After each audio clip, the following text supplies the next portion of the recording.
Ito ang GMA Regional TV News.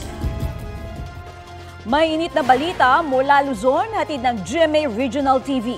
Natagpo ang patay ang isang babaeng nag-check-in sa isang lodging house sa Mariveles, Bataan.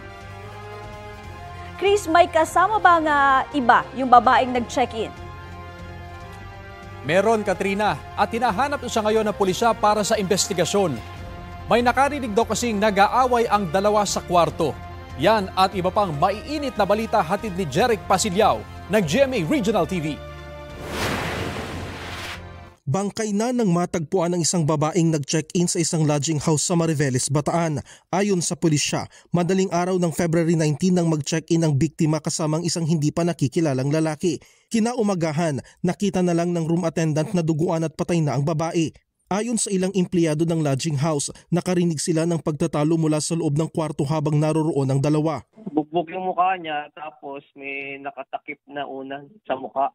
Panawagan ng mga pamilya ng biktima. Sa lalaking gumawa nito sa mama ko, huwag ka nang magtago. Huwag mo na kaming pahirapan, sumuko ka na. Di ka man lang naawa sa aming mga magkakapatid. Lalaki kaming walang nanay.